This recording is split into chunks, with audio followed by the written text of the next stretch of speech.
Okay, so what is driving your symptoms if it is coming from your thoracic spine?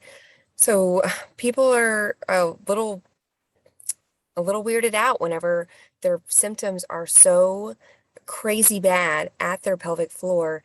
And maybe some days I can't get to everything. Maybe some days they are fully dressed. I don't need to go looking at their pelvic floor at all. And I just spend time at their thoracic spine and looking at the way that they breathe. But it all makes sense to me. And if you cannot find a good pelvic floor physical therapist, then call around and try to find a good orthopedic physical therapist that specializes in rib management and ask specifically if they know if they can treat you if you're stuck in inhalation or exhalation. So using little words like that, the front staff may go, I don't know what you're talking about. But if there's a physical therapist there on board that does, they'll go, oh yeah, bring them in. Because I'm going to start actually with that one with the fourth bullet, stuck in inhalation and exhalation. It is so interesting at how the body is connected. So someone will be, they'll have pelvic pain. They had a baby for 1 to 6 years ago, and their back still hurts from delivering the baby. And I'll look at their SI, I'll look at their pelvic girdle. Everything is a little off. And one of the main things that can be off is the pubic symphysis, which is the front of you, where those bones come to the front. And if they're off, instead of being like perfectly together, if they're off just a little bit forward on top of lower than the other, it can cause different things going up the chain. And whenever I look at their rib angles, I'll fix this and I'll look at their rib angles. They'll be laying on their back, and then I watch them breathe and I look at their ribs, and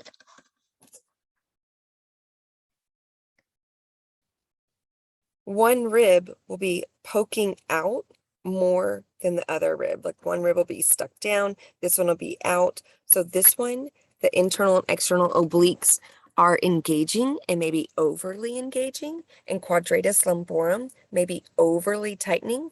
And then this one side of the rib is just not coming. It's not coming to the party because those pubic symphysis bones were so off for so long.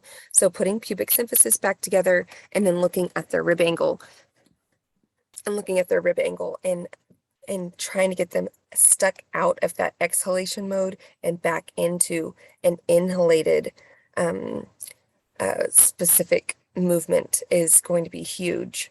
Because if this is stuck in here, then guess what's happening down at the pelvic floor? All of those fascia layers and all those nerves are also stuck. So I'm going to work my way up. Then I do that diaphragm release, and I pretty much release everyone's diaphragm. If you're having pelvic floor issues, this is just the bottom of this whole canister. The top part is the diaphragm and ribs. Then you have the front, which is your abdomen, 4 layers of abs. Then you have your lumbar spine, which is a huge supporter. But if anything along the way is messed up, then it can prevent as pain, specifically at the pelvic floor. So I release their diaphragm. I teach you how to release your diaphragm. Remember, it's cupping your fingers up under your rib cage and then tracing them down as you're breathing out. It's going to be a little uncomfortable, may take several breaths in. It usually takes me 3 exhales to get all the way through the whole diaphragm, through the whole rib cage. And then I teach them how to do pressure management of their pelvic floor, reminding you that as you breathe in, your sacrum expands out. And as you breathe out, this is every breath. Your sacrum comes in, your pelvic floor engages, helps get that breath out. But if you're not breathing right, and if your thoracic spine isn't moving correctly, then it's going to be a huge thing at what's happening here. If someone is just naturally bound down, they're overly anxious, overly tense, then they typically are in this position. They're not breathing well, meaning their pelvic floor never gets to relax. Another reason which will go down is if they never get into a squatting position. In America, we don't get, with our butt lower than our knees ever. But that's how we were supposed to go to the bathroom, pee and poop all day long. And that's whenever that muscle has that opportunity to relax.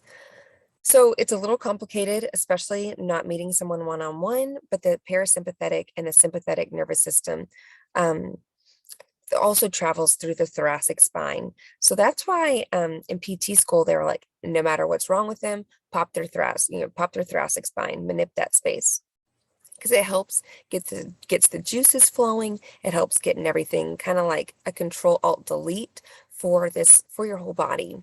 I like to refer people to YouTube and Qigong, specifically looking for opening the doors of life. And it's where and it uses a lot of Parkinsonian treatments things where you're kind of relaxing and you're swinging your arms around your body and it makes you like cup your hands on the outside of your body as you're just spinning.